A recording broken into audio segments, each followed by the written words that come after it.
Praise the Lord. Hallelujah. Glory to God. When God called Moses to deliver Israel from the hands of the Egyptians, He also ordained Aaron, Moses' elder brother, to be the high priest and a prophet for the nation of Israel. Noong panahon na tinawag ng Diyos si Moses, isinama niya si Aaron na kanyang kuya bilang tagapagsalita sa paraon. At bahagi ng mga kautusan ng Diyos kay Moises, si Aaron ay hinirang ng Diyos bilang punong saserdote ng mga Israelita sa pananampalatayang Hudyo kasama ng kanyang mga anak na lalaki bilang katulong niya. At tinawag silang mga Levita o Levites. Mula sa lahi ni Amram at Jochebed, sila ay nagmula sa angkan ni Levi na anak naman ni Jacob. Ang mga Levita ang mga mang-aawit at manunugtog, mga bantay ng pinto, mga opisyal ng templo, mga hukom, at mga panday o craftsman. Sila po ang mga altar workers na itinalaga ng Diyos. Ito po yung mga Levites, mga Levita. At ito po ay galing sa lahi ni Jacob at itinalaga nga po ng Diyos si Aaron bilang punong saserdote nung panahon na yon. The books of Exodus, Leviticus, and Numbers maintain that Aaron received from God a monopoly over priesthood for himself and his male descendants. The family of Aaron had the exclusive right and responsibility to make offerings on the altar to Yahweh. The rest of his tribe, the Levites, were given subordinate responsibilities within the sanctuary. Moses anointed and consecrated Aaron and his sons to the priesthood and arrayed them in the robes of office.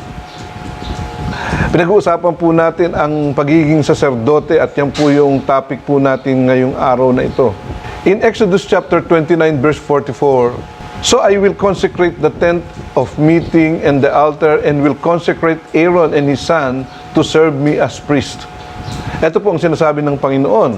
Ayon po sa Exodus Kabanata 29, talatang 44, ang sabi ng Diyos kay Moses, "Gagawin kong sagrado ang toldang tipanan, ganoon din ang altar, at ibubukod ko si Aaron at ang kanyang mga anak na lalaki upang maglingkod sa akin bilang mga pari."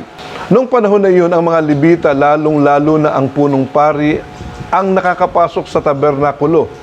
Ang punong saserdote at ang mga katulong na pari lang ang binigyan ng pribilehiyo ng Diyos upang makapaglingkod sa Diyos noong unang panahon. Ang punong saserdote, katulad ni Aaron, ang pwedeng pumasok sa tabernakulo at maglingkod sa Diyos upang maghain ng handog, handog pangkapayapaan, handog para sa kasalanan.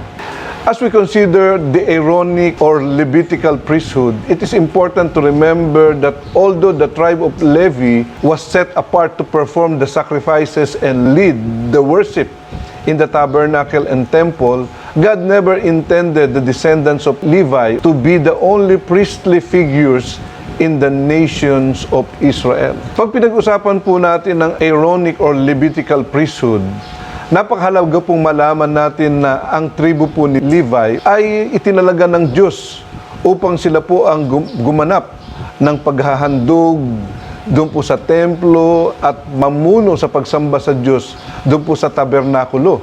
At hindi po plano ng Diyos na ang angkan lang po ni Levi o ni Levi ang natatanging mga pari sa lahi po ng bayan ng Israel. In fact, the Lord originally called His people out of bondage in Egypt so that the entire nation of Israel would serve Him as kingdom of priests and a holy nation.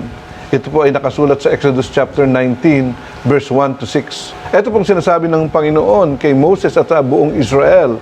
Ayon po sa Exodus chapter 19, verse 5 to 6, "Now, if you obey me fully and keep my command, then out of all nations you will be my treasured possession, although the whole earth is mine.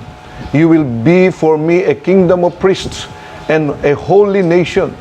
These are the words you are to speak to the Israelites."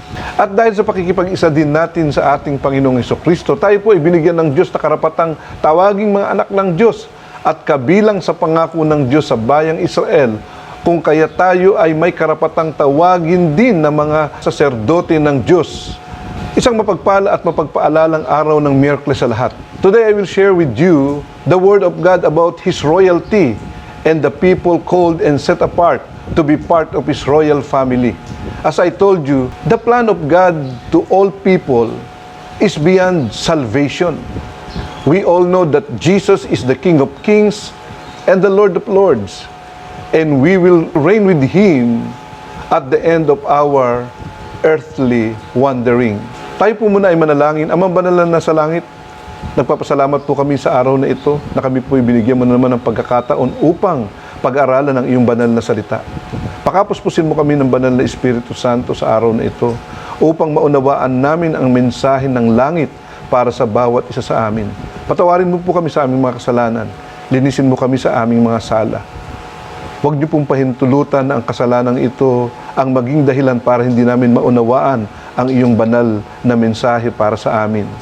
Sa araw na ito, Ama, ina-acknowledge po namin ang iyong presensya sa oras na ito. Ikaw po ang Diyos na makapangyarihan sa lahat. Pakapuspusin niyo nga po kami ng iyong banal na Espiritu Santo upang amin pong maipamuhay ang mga salitang matututunan namin sa araw na ito. Ito po ang aming dalangin sa pangalan ng aming Panginoong Hesukristo. Amen at Amen.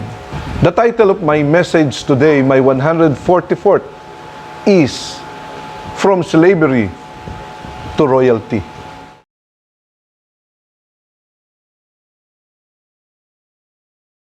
In 1 Peter chapter 2, verse 9 to 10, "But you are a chosen people, a royal priesthood, a holy nation, a people belonging to God, that you may declare the praise of Him who called you out of darkness into His wonderful light. Once you were not a people, but now you are the people of God. Once you had not received mercy, but now you have received mercy." Ayon po sa unang Pedro, Kabanata 2, talatang 9 hanggang 10, ito pong sinasabi, "Ngunit kayo ay isang lahing pinili, grupo ng maharlikang pari, isang bansang nakalaan sa Diyos, bayang pag-aari ng Diyos upang magpahayag ng mga kahanga-hangang ginawa niya.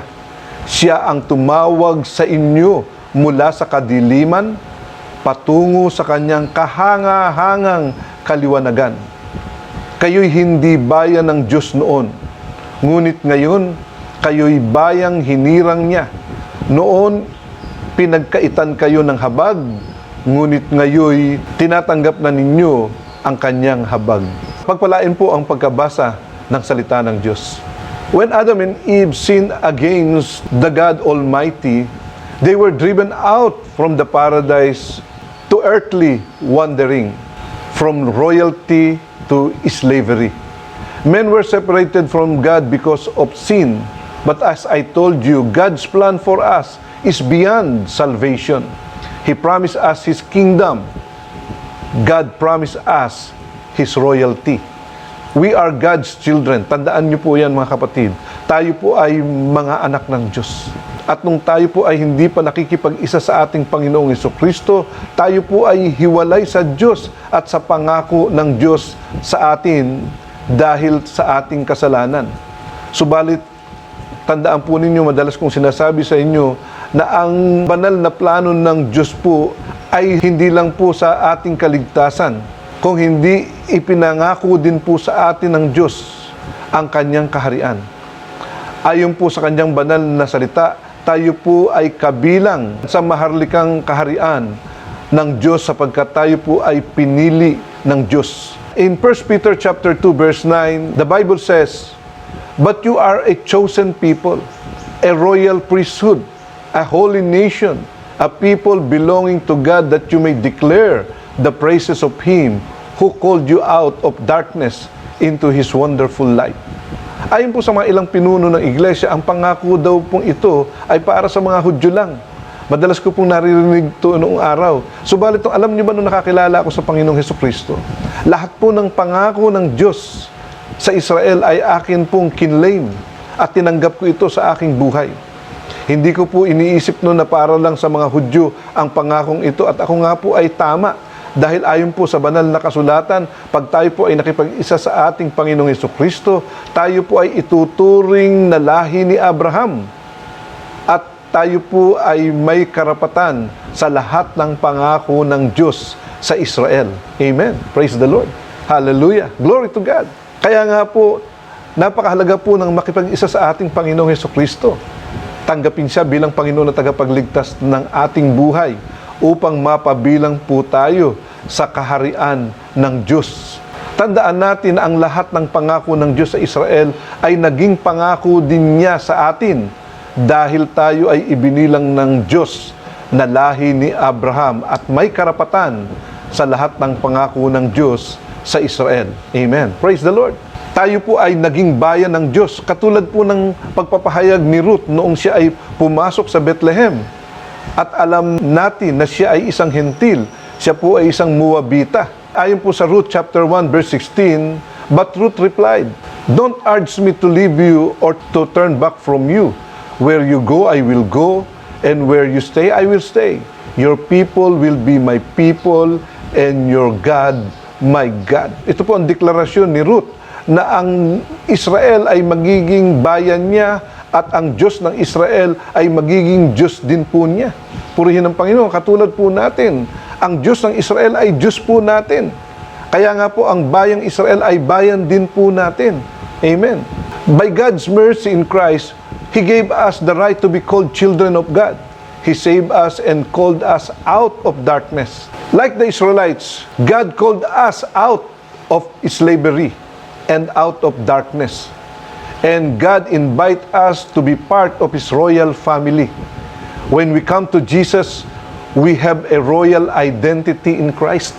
And we are called to walk like the royal children according to this identity in our everyday life. Amen. Praise the Lord. Nung tayo po ay imbitahan ng Diyos upang tanggapin siya bilang tagapagligtas ng ating buhay, tayo po ay napabilang sa maharlikang pamilya ng ating Panginoong Hesukristo. At tayo po ay na-identify sa Panginoon bilang mga anak ng Diyos. At kung kaya nga po tayo ay lumakad, mamuhay bilang mga maharlikang anak ng Diyos sa ating pamumuhay araw-araw. Amen. Isipin nyo na lang mga kapatid, marami sa atin, hindi natin alam na tayo po pala ay kabilang sa maharlikang pamilya ng ating Panginoong Hesukristo doon sa langit. Amen. Kung ang Great Britain ay may reyna, meron silang mga prinsipe. Amen.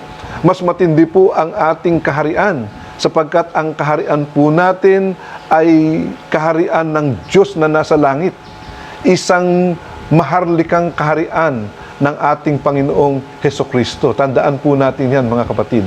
And as members of God's royal family, we have been positioned and destined for a divine purpose. At bilang mga membro po ng maharlikang pamilya ng Diyos, tayo po ay itinalaga ng Diyos at binigyan po ng destinasyon sa kanyang banal na layunin.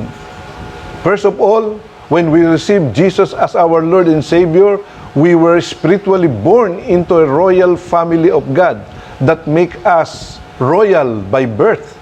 In John chapter 1 verse 12, yet to all who receive Him, to those who believe in His name, He gave the right to become children of God. Amen. Praise the Lord. Kaya nga po tayo nga po ay muling isinilang sa pamamagitan ng ating pakikipag-isa sa ating Panginoong Hesukristo at dahil doon tayo po ay hinirang bilang mga anak ng Diyos. At tayo nga rin po ay napabilang sa maharlikang kaharian ng Diyos ng langit at lupa. Glory to God. And because we belong to His royal family, we are destined to rule and reign with His Son, the King of Kings and the Lord of Lords, our Lord Jesus Christ. Hallelujah. Praise the Lord. Unawain po natin ito. Dahil po tayo ay kabilang sa maharlikang pamilya ng Diyos, tayo po ay maghahari kasama ng kanyang bugtong na anak, ang hari ng mga hari at Panginoon ng mga Panginoon, ang ating Panginoong Hesukristo. According to Revelation chapter 5 verse 10, you have made them to be a kingdom and priests to serve our God, and they will reign on the earth. Tunay ngang tayo ngayon ay kabilang sa maharlikang kaharian ng Diyos. At dapat nating malaman na tayo ay napabilang sa maharlikang kaharian ng Diyos noong tayo ay naging anak ng Diyos dahil sa ating Panginoong Hesukristo. Tandaan po natin na dahil sa kasalanan, ang ating mga unang magulang ay napawalay sa Diyos. At dahil dito tayo rin po ay namuhay sa kadiliman sa sanlibutang ito at naging alipin ng kasalanan at sumpa ng kamatayan. Sa kasulukuyan, marami pang mga tao ang nasa kadiliman dahil sa kasalanan ng ating unang mga magulang, at ang kaharian ng Diyos ay patuloy pa rin pong naghihintay sa mga taong ito na makikipag-isa sa ating Panginoon at mananampalataya sa Kanya. Tayo nga po ay naging alipin ng kasalanan at ng makamundong kaluhuan ng buhay na nauwi po sa pagkakasala. Ganyan po ang ating kalagayan nung tayo po ay hindi pa nakakakilala sa Panginoong Hesukristo. Tayo po ay napawalay sa Diyos at walang karapatan sa mga pangako ng Diyos. Amen. Nakakalungkot po yun, mga kapatid. Tandaan natin, maunawain natin ito sa mga nanood at nakikinig. Kung ikaw ay wala pa sa Panginoong Hesukristo, you are not entitled to the promises of God. Sasabihin mo, Pastor, napakalupit naman po ng Panginoon. Tandaan ninyo mga kapatid, ang sabi ng Bible, ang araw po ay pinasisikat ng Diyos sa lahat ng tao, sa masama man at sa mabuti. Pero tandaan po natin, iba po kasi ang pakikipag-isa sa ating Panginoong Hesukristo. Sapagkat pag ikaw ay naging anak ng Diyos, ikaw ay magiging bahagi ng maharlikang kaharian ng ating Diyos. Ayon po sa sulat ni San Pablo sa Pilipos, Kabanata 3, talatang 18 hanggang 20, ito pong sinasabi, tulad ng malimit kong sabihin sa inyo at ngayon luhaang inuulit ko, marami ang nabubuhay bilang mga kaaway ng krus ni Kristo. Kapahamakan ang kahihinatnan nila sapagkat ang dinidyos nila ay ang hilig ng kanilang katawan. Ikinararangal nila ang mga bagay na dapat sana nilang ikahiya. At wala silang iniisip kundi ang mga bagay na makalupa. Subalit sa kabilang dako, tayo ay mga mamamayan ng langit. Doon magmumula ang tagapagligtas na hinihintay natin ng may pananabik, ang Panginoong Hesukristo. Kaya nga sinasabi ng banal na kasulatan, mga kapatid, na huwag nating mahalin ang sanlibutang ito sapagkat hindi ito ang ating tahanan at wala dito ang tunay na kapayapaan na hinahanap natin. At dahil tayo ay kabilang sa maharlikang pari ng Diyos, tayo ay pinagbabawalan ng Diyos na mahalin ang sanlibutang ito, maging ang mga bagay na naririto. Hindi po sinasabi ng Biblia na wala tayong pakialam sa mga makasanlibutang bagay, katulad ng mga gamit sa bahay, sasakyan. Ang sinasabi po ng Panginoon dito ay huwag nating mahalin ang mga makasanlibutang bagay na ito. Ayon po sa unang Juan, Kabanata 2, talatang 15 hanggang 16, huwag ninyong ibigin ang sanlibutan o ang mga bagay na nasa sanlibutan. Ang umiibig sa sanlibutan ay hindi umiibig sa Ama. Ang lahat ng nasa sanlibutan, ang masamang nasa ng laman, ang nasa ng mga mata, at ang pagmamalaki sa mundong ito ay hindi nagmumula sa Ama, kundi sa sanlibutan. Ano po ba ang pagnanasa ng isang makasalanang tao? Tandaan po natin, ang buhay ng Kristiyano ay buhay na puno ng pakikipaglaban sa patuloy na tukso ng kasamaan. Ang buhay po natin ay puno ng tukso kahit tayo ay mga anak ng Diyos. At sa totoo lang, tayo po ang punteriya ng tukso ng dyablo.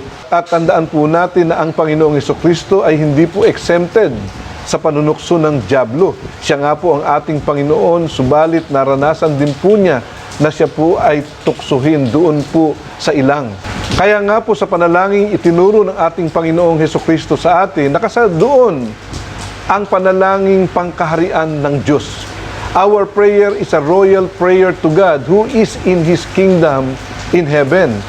Our Lord Jesus Christ gave us the most powerful prayer that establishes the kingdom of God here on earth. Tayo nga po ay binigyan at tinuruan ng ating Panginoong Hesukristo ng pinakamakapangyarihang panalangin na nagtatatag po ng kaharian ng Diyos dito po sa lupa. Ayon po sa banal na kasulatan, ang ating Panginoong Hesus ay maghahari dito sa lupa sa loob ng 1,000 taon. Ito po ang tinatawag na Millennial Kingdom of Jesus Christ. Not in heaven, but here on earth for 1,000 years. Amen. Tandaan po natin yan, mga kapatid, sa mga member ng Christ of All Ages at sa mga pamilya at mga kaibigan natin, no? Tandaan po natin na meron pong 1,000 taong paghahari ng ating Panginoong Hesukristo. Kasama tayo. Amen. Ang mga hinirang na mga saserdote, tayo po yung mga royal priesthood na sinasabi po ng Biblia na nakipag-isa sa ating Panginoong Hesukristo, kung kaya tayo po ay binigyan ng karapatang tawaging anak ng Diyos sa maharlikang kaharian at pamilya ng ating Panginoong Hesukristo. In Matthew chapter 6 verse 9 to 13, this is then how you should pray. Our Father in heaven, hallowed be your name. Your kingdom come, your will be done on earth as it is in heaven. Give us today our daily bread. Forgive us our debts, as we also have forgiven our debtors. And lead us not into temptation, but deliver us from the evil one. It is a solemn royal request to God Almighty who is in heaven. It is a royal petition to God taught to us by our Lord Jesus Christ, that the King of Kings himself. And the most important part of this prayer is bringing the millennial kingdom on earth under the kingship of our Lord Jesus Christ. The Christian life is a continuous struggle against the constant impulses of sin that rise from the sinful nature.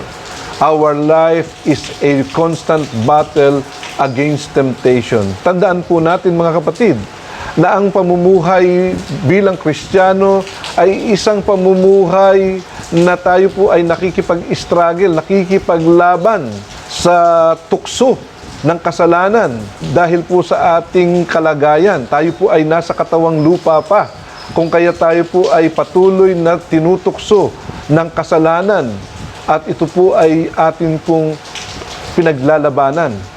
Totoo pong tayo ay pinatawad mula sa ating kasalanan, subalit hindi po tayo exempted na hindi magkasala. Tayo po ay magkakasala pa rin. Tandaan po ninyo, mga kapatid, ng mga nanonood at nakikinig. Kahit po tayo ay pinatawad na ng Diyos sa ating kasalanan, sa ating pamumuhay, kung minsan hindi natin naiiwasan na magkaroon ng kasalanan o magkasala. Subalit tandaan natin na tayo po naman ay mayroong tagapamagitan sa Diyos. Walang iba kundi ang ating Panginoong Hesukristo. Huwag lang po nating itong aabusuhin. At kung hindi po tayo nagbabantay at nagmamasid, tayo po nga ay mahuhulog sa pagkakasala, sa bitag o sa patibong ng kaaway, ang dyablo. Amen. God has given us a royal authority over the enemy as well as weaponry to use against the wiles of the enemies. In 2 Corinthians chapter 10 verse 4, the weapons we fight with are not the weapons of the world. On the contrary, they have divine power to demolish strongholds. At ayon nga po sa sulat po ni San Pablo sa mga taga-Korinto, ang ating pong sandatang ginagamit ay hindi po sandata ng sanlibutan ito, sapagkat ang sandata pong ginagamit natin ay meron pong banal na kapangyarihan upang wasakin ang gawa ng kaaway. We have a royal weapon against the powers of the unseen enemies of the air. Tayo po ay merong maharlikang sandata laban po sa makapangyarihang kaaway na hindi nakikita. Ang ating pong sandata ay hindi po pansanlibutan. Ito po ay gawa sa kaharian ng Diyos na mayroon pong banal na kapangyarihan. Amen. Hallelujah. Praise the Lord. Glory to God. Tandaan po natin, ng ating pong sandatang ginagamit po ay sandata ng maharlikang kaharian ng Diyos.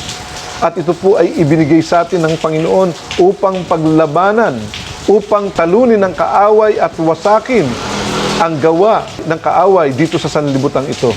In Isaiah chapter 54 verse 16 to 17, see, it is I who created the blacksmith who fans the coal into flame and forges a weapon fit for its work.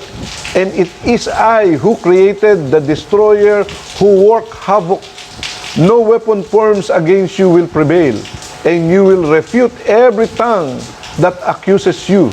This is the heritage of the servants of the Lord, and this is their vindication from me, declares the Lord. Amen. Hallelujah. Glory to God. Ang sabi po ng Isaiah 54 verse 16, ang atin pong sandata, ang gumawa ay ang Diyos. At ito po ay hindi ginawa sa lupa, kundi ginawa sa langit upang wasakin ang gawa ng kaaway. At tandaan po natin na sinasabi po ng banal na kasulatan na walang sandatang ginawa ng ating kaaway na magtatagumpay laban sa atin. People living in darkness has a lustful eyes, and we are not exempted because we are still living in this world. Tandaan po natin na ang mga taong namumuhay dito po sa madilim na sanlibutang ito ay mayroon pong mapagnasang mata. At tayong mga Kristiyano ay hindi po exempted sapagkat tayo po ay namubuhay pa rin dito sa madilim na sanlibutang ito. Ang sabi nga po, ang ating mga mata ang bintana ng ating kaluluwa. Always remember what causes the sin of the first man was the lust of their eyes. Amen. Tandaan po natin yan, mga kapatid. Tandaan natin na ang pagkakasala po ng ating mga magulang ng unang tao na nilikha ng Diyos ay dahil po sa pagnanasa sa pamamagitan ng kanilang mga mata. Araw-araw na lang po ay nakikita ni Eva at ni Adan ang mga puno sa hardin at kinakain lang ang mga bunga nito maliban lang po sa pinagbabawal na bunga ng puno na nagbibigay ng pangunawa sa mabuti at sa masama. At ayon nga po sa Genesis chapter 2 verse 16 to 17, the Lord commanded the man, you are free to eat from any tree in the garden, but you must not eat from the tree of the knowledge of good and evil, for when you eat of it, you will surely die. Purihin ng Panginoon. Alam niyo mga kapatid, dahil po sa lust of the eyes, sa pagnanasa sa pamamagitan ng mata, ang unang mga tao ay nagkasala po. Dahil araw-araw nakikita nila ang masarap na bunga, marahil ng punong ipinagbabawal ng Diyos. Tandaan po natin na binigyan ng Diyos ang tao ng buhay sa pamamagitan ng kanyang hininga. At ang plano ng Diyos sa tao ay buhay na walang hanggan. Subalit nang magkasala po ang tao at hindi nanampalataya at naniwala sa kanyang bilin o sa kanyang utos kay Adan at kay Eva, sila po ay spiritually namatay. Dahil po sa pagkain ng pinagbabawal na bunga ng puno at ito po ay produkto ng kanilang pagnanasa dahil sa kanilang mata. Ito po yung tinatawag na lust of the eyes. And the lust of their eyes develop day after day after day. Every time they look at the forbidden fruit, their cravings and desire become stronger and stronger every day. Ang mga billboards po natin na nakikita po sa EDSA, sa C5 at sa lahat po ng mga highways ay nagbibigay din po sa atin ng desire or cravings doon po sa mga billboards na yan. Ito po yung nagde-develop po sa atin para magkaroon po tayo ng lust of the eyes. Hindi nyo pa napansin? Katulad nyo ngayon, marami sa inyo ang nagnanasa na isang bagay na lagi ninyong nakikita. Katulad ko po noon, tuwing dadaan po ako sa C5 Road noong 2015, araw-araw na lang po na pagpupunta po ako sa San Pedro, Laguna sa project namin, lagi kong nakikita po yung Ford Ranger. At ako po ay gandang-ganda. Talaga pong na-develop po ang aking pagkagusto dun sa sakyang iyon. At talaga naman po na kung bakit pa ito ay nakalagay po dun sa mga stoplight. Hindi ba napansin na karamihan po sa mga billboards na malalaki, billboard po ng pagkain, ng damit, ng bahay, ng kotse, at lahat halos po ng mga mamahaling bagay po dito sa sanlibutan ay nakadisplay po sa mga highway, no?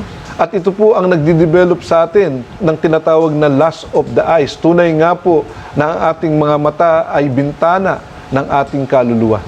In Genesis chapter 3 verse 6, when the woman saw that the fruit of the trees was good for food and pleasing to the eye and also desirable for gaining wisdom, she took some and ate it. She also gave some to her husband who was with her, and he ate it. Ganito po ang nangyari, no? Dahil po sa lust of the eyes, araw-araw nakikita ni Eva ang pinagbabawal na bunga ng puno na nagbibigay pang-unawa sa mabuti at sa masama, ay dahil po dito, siya po ay pumitas ng bunga at kinain ito at ibinigay nga po doon sa kanyang asawang si Adan, at sila po'y nagkasala, at dahil dito, sila po'y napawalay sa Diyos, pinalaya sa paraiso at nabuhay sa isang madilim na sanlibutang ito. Tandaan po natin, noong araw po bago pa magkasala ang tao, sila po ay namumuhay sa maharlikang pamumuhay kasama ang Diyos. And because of the lies of the eyes, the curse of death entered into the man. At dahil sa kanilang pagnanasa sa pinagbabawal na bunga ng punong kahoy, ang sumpa ng kasalanan at kamatayan ay pumasok sa lahat ng tao. Kasama po tayo doon. Ayon po sa Romans chapter 5 verse 12, therefore just as sin entered the world through one man, and death through sin, and in this way death came to all men because all sinned.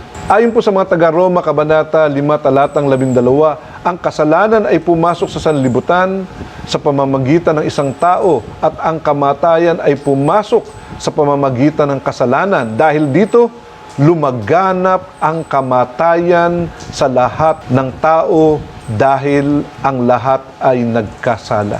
At dahil mahal ng Diyos ang kanyang nilikha, kanyang itinalaga ang kanyang bugtong na anak na si Jesucristo bago pa man likhain ang sanlibutang ito upang kanyang suguin dito sa lupa para tayo ay tubusin mula sa kasalanan. At ayon nga po sa unang Pedro Kabanata 1, pinili na siya, ang ating Panginoon, Jesucristo, ng Diyos sa gawaing ito bago pa nilikha ang daigdig, at ipinahayag siya alang-alang sa inyo bago sumapit ang katapusan ng mga panahon.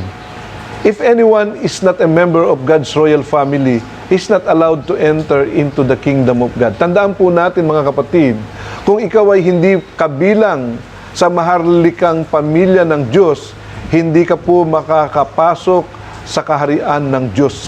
Tandaan po natin yan. Tayo po ay tinubos ng Diyos mula sa pagkakasala sa pamamagitan ng dugo ng ating Panginoong Jesucristo. Tinubos nga niya tayo kasi ang kaluluwa po natin ay nakasanla sa dyablo. Tandaan po natin, dahil po sa kasalanan, tayo po ay naging alipin nito. At dahil po nakipag-isa tayo sa ating Panginoong Jesucristo, tayo po ay papunta naman sa maharlikang kaharian ng Amang Diyos na makapangyarihan. Isang araw, lilisanin na natin ang ating bansang Pilipinas, ang pansamantalang tahanan ng mga Pilipino, at tayo ay uuwi na sa ating permanenteng tahanan na ginawa ng Diyos. Isang mapagpalang araw po sa lahat. Bago po tayo manalangin, gusto kong samantalahin ang pagkakataong ito na pasalamatan ang Diyos sa pangalan ng ating Panginoong Jesucristo, ang Hari ng mga hari, na nagtalaga sa ating Pangulong Rodrigo Roa Duterte upang pamahalaan ang ating inang bayan sa loob ng 6 na taon. Sa 5 taong pamamahala po ng ating Pangulo, hindi po nagkulang ang ating Panginoon na tayo po ay pagpalain, at sa pamamagitan ng ating Pangulo na itinalaga ng Diyos, inayos po niya ang ating bansa. At tandaan natin, marami pong negatibo at nakita natin marami naman pong pagkukulang din ng ating Pangulo. Subalit, naniniwala ako na ito pong Pangulo natin ito, na si Rodrigo Roa Duterte, ay marami pong ginawang maayos para sa bansa natin. At tandaan po natin, hindi naman talaga mawawala ang mga kumukontra. At ako nga po ay na-bless nung napanood ko po ang huling State of the Nation address ng ating Pangulo. At tunay nga po nakita natin ang malaking pagbabago ng ating inang bayan sa pamamahala ng ating Pangulo. At ako at ang aking sambahayan ay nagpapasalamat sa Diyos dahil sa ating Pangulo, at dalangin ko na pagpalain ng Diyos ang ating Pangulong Rodrigo Roa Duterte at mabuhay ang ating Pangulo. Tayo po ay magtatapos sa panalangin. Amang banal na nasa langit, maraming salamat po sa araw na ito. Pinupuri po namin kayo at dinadakila. Salamat po sa kaligtasan na ipinagkaloob niyo po sa amin sa pamamagitan ng iyong bugtong na anak na si Jesucristo, ang aming Panginoon at Hari ng aming buhay. Maraming salamat, Ama, dahil kami po ay binigyan niyo ng buhay na walang hanggan at binigyan ng karapatang makapasok sa inyong maharlikang tahanan. Salamat po, O Diyos, at pinupuri ka namin. Salamat din po sa aming bansang Pilipinas, ang aming pansamantalang tahanan, ang tahanan ng lahing Pilipino. Maraming salamat po, Ama, sa pagtatalaga mo sa aming Pangulong Rodrigo Roa Duterte bilang pansamantalang ama ng bayan na ginamit mo upang lalong gumanda ang bayan namin. Pagpalain niyo po ang aming Pangulo at ang kanyang pamilya. Dalangin po namin na siya'y makakilala sa iyo at tanggapin ka bilang Diyos at tagapagligtas ng kanyang buhay sa pamamagitan ng iyong bugtong na anak na si Jesucristo. Dakilang Ama, hinihiling po namin na pagpalain mo rin ang aming bansa at pagalingin mo po ang mga may sakit ng COVID-19. Sana po gumaling na rin po ang lahat ng bansa dito po sa sanlibutan. Pagpalain niyo po ang lahat ng Pilipino na sila ay makakilala sa iyo at tanggapin ka bilang Panginoon at tagapagligtas ng kanilang buhay. Dalangin namin ng bansang Israel. Bigyan niyo po ng kapayapaan ng Jerusalem at pagpalain niyo po ang kanilang Prime Minister na si Naftali Bennett. Pagpalain mo ang lahat ng Hudyo sa buong sanlibutan. Purihin ka, O Diyos, sa iyong kabutihan sa amin. Pagpalain niyo po ang lahat ng members ng Christ of All Ages, ang aking kamanggagawang pastor na si Pastor Rene Lundag at ang kanyang pamilya, ang lahat ng member ng Board of Trustees, ang mga deacons, ang mga member ng worship team, at ang lahat ng manggagawa at miyembro ng Christ of All Ages ay yung pagpalain. Pagpalain mo ang gawa ng kanilang mga kamay, pagpalain mo ang kanilang mga hanap buhay, at pagpalain mo ang lahat ng kanilang pamilya sa pangalan ni Jesus. Dalangin ko, O Lord, na ingatan niyo po ang lahat ng member ng Christ of All Ages laban sa COVID-19. Pagpalain niyo rin po ang iglesia na pinamumunuan ni Pastor Job Tullios, ang God Will Provide Church. Pagpalain niyo po sila at ingatan. At dalangin niyo rin po ang church ni Pastor Fred Mirihilla sa Cavite. Pagpalain niyo po ang aking mga kaibigang pastor sa pangalan ni Jesus. Maraming salamat po, aming Ama. Dinadakila ka namin sa araw na ito. Pinupuri ka namin. Pinasasalamatan at salamat, O Lord, sa maharlika mong tahanan na iyong inihanda para sa amin isang araw. Pagpalain niyo rin po ang mga umaattend po ng Bible study ko every Friday at 7 in the evening. Pagpalain niyo po sila at dalangin ko na maunawaan nila lagi ang lahat ng aming pinag-uusapan dyan po sa Study in the Word. We thank you, Lord God, at pagpalain niyo rin po ang aking mga construction workers na umaattend po ng service na aming pag-aaral doon po sa construction. At dalangin ko, Ama, na pagpalain mo ang aking sambahayan, pagpalain mo ang aking asawa, pagpalain mo ang aking mga anak, pagpalain mo ang aming apo, Panginoon, at ang aming hanap buhay. Ganon din po ang buong pamilya ng Christ of All Ages. Pagpalain mo po kami, Panginoon.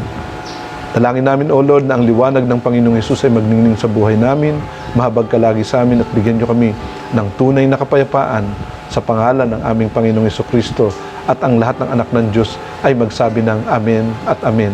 To God be the glory. Stay safe.